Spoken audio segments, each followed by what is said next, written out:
Revenue surplus అంటే ఏంది అసలు? Revenue receipts minus revenue expenditure. Revenue receipts అంటే ఏంది? రాష్ట్రం యొక్క సొంత ఆదాయం, కేంద్రం మీద గ్రాంట్స్ మీద ఆధారపడకుండా రాష్ట్రం యొక్క సొంత ఆదాయం ఏదైతే ఉంటుందో దాన్ని రెవెన్యూ రిసీట్స్ అంటారు. అంటే దబ్బన మోడీకి కోపం వచ్చింది, రూపాయి ఇయ్యడనుకో, రూపాయి కూడా ఇయ్యడనుకో, మరి అప్పుడు రాష్ట్రం మిగుల్లో ఉంటుందా లేక లోట్లో ఉంటుందా అనేది పాయింట్. మోడీకి కోపం వచ్చి కేంద్రం నుంచి మనకు రావాల్సిన పైసా ఒక్కటి రాకపోయినా, లేదా డెవల్యూషన్ కూడా మనకు రాజ్యాంగబద్ధంగా రావాల్సింది రాకపోయినా, తెలంగాణ యొక్క పరిస్థితి ఏంటంటే ఆర్థిక పరిస్థితి మేము వదిలిపెట్టిపోయినాడు, మేము దిగిపోయినాడు. రెవెన్యూ రెసీట్స్ పరంగా చూస్తే అగ్రభాగాన భారతదేశంలో ఉన్నాం, టాప్ సెకండ్ ప్లేస్లో ఉన్నాం.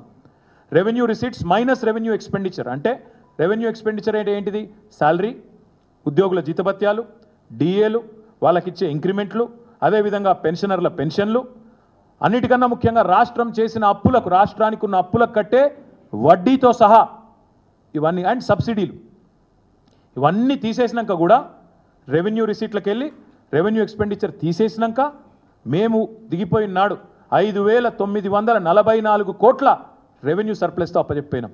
అందుకే నేను అనేది, ఇప్పటి నుంచి ఎవరైనా తప్పుడు కూతలు కూస్తే మేమేదో వాళ్ళు కనీసం వడ్డీలు కట్టలేక అప్పుల పాలైపోయి జీతాలు ఇవ్వలేక అంటే, అయితే మీకు బడ్జెట్లో ఏం పెట్టినో అదన్న తెలియదు, మీరు పెట్టిన బడ్జెట్లో ఏముందో మీకే తెలియదు.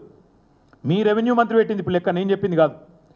మీ ఫైనాన్స్ మినిస్టర్ పెట్టిన లెక్క ఇది, డిప్యూటీ సీఎం పెట్టిన లెక్క. మొన్న బడ్జెట్లో 5,944 crore అన్ని ఖర్చులు పోను, రాష్ట్ర సొంత రెవెన్యూ, సొంత ఆదాయం మైనస్ జీతాలు, భత్యాలు, వడ్డీలు, సబ్సిడీలు పోతే మిగులు ఉంది అని చెప్తా ఉన్నారు.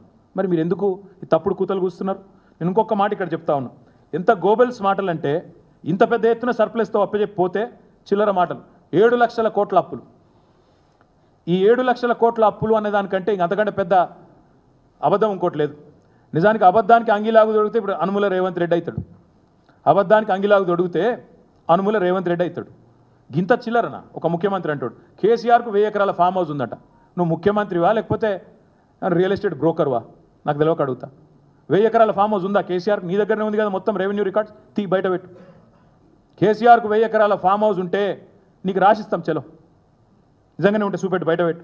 సిగ్గు శరం ఏమైనా అనుకుంటారేమో అనే ఇంగితం ఏది లేదు. ఏది పడుతుంది ఉర్రాలే, మీడియా మేనేజ్ చేయాలి, నా డబ్బాలో వచ్చినట్టు చూసుకోవాలి, యూట్యూబ్లలో ఆన్లైన్లో చిల్లర ప్రచారాలు చేయాలి, గంతే. 7 లక్షల కోట్లు కూడా అసలుంటిదే చిల్లర ప్రచారం. మళ్ళొక్కసారి చెప్తా ఉన్నా, తెలంగాణ ప్రభుత్వం ఈరోజు మీకు ఒక మాట స్పష్టంగా చెప్పాలి. ముందు ఏ రాష్ట్రమైనా తన యొక్క ఆస్తులు, అప్పులు రెండిటి పరిగణలోకి తీసుకొనే అప్పిచ్చేవాడు అప్పిస్తాడు. ఆ రాష్ట్రం యొక్క పరపతి ఏందని బట్టి దాన్ని డెట్ జిఎస్డిపి రేషియో అంటారు. అప్పు మరియు మీ జిఎస్డిపి, మీ రాష్ట్రం యొక్క స్థూల ఆదాయం, ఈ రెండిటి పరిమాణాన్ని తీసుకొని, నిష్పత్తి తీసుకొని దాని ఆధారంగానే ఎవడన్నా అప్పిస్తాడు. ఇవాళ తెలంగాణ భారతదేశంలోనే హైయెస్ట్ ఫిజికల్ ప్రూడెన్స్ ఉన్న రాష్ట్రాల్లో తెలంగాణ ఒకటి. అత్యల్పంగా డెట్ జిఎస్డిపి ఉన్న రాష్ట్రాల్లో కింది నుంచి ఉంటాం మనం 4వ 5వ స్థానంలో. మీరు చూడండి ఒక్కసారి కాంగ్రెస్ వాళ్ళ లెక్క.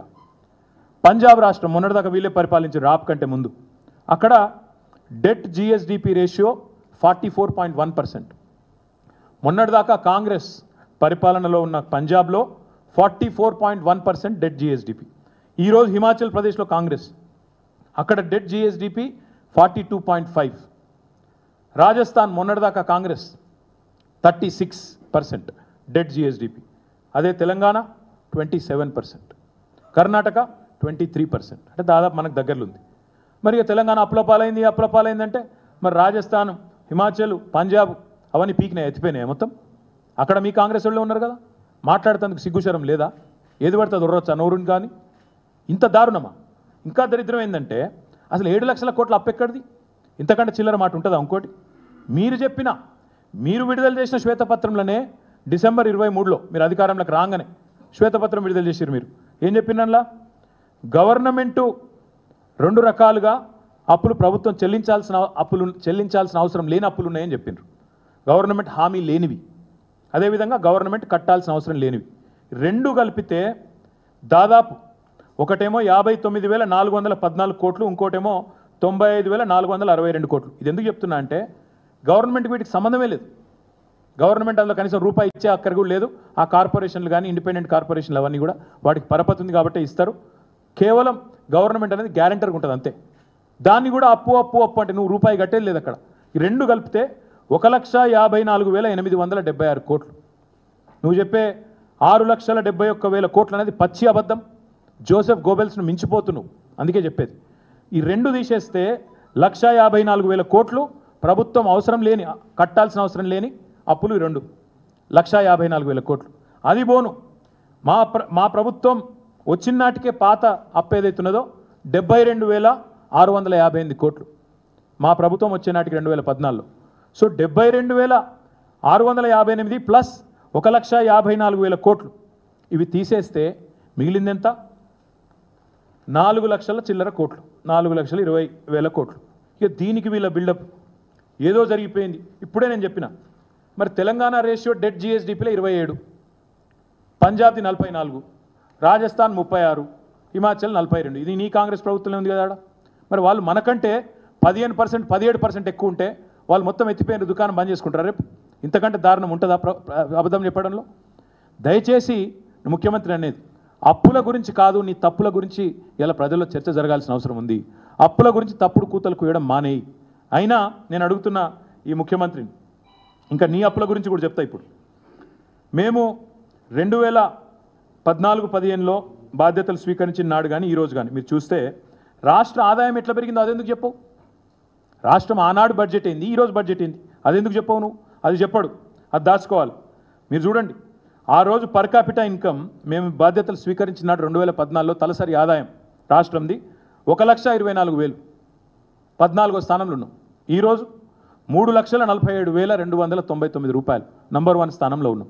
మరి అదెందుకో చెప్పవు? మనసు వస్తలేదా, నోరు వస్తలేదా? అదేవిధంగా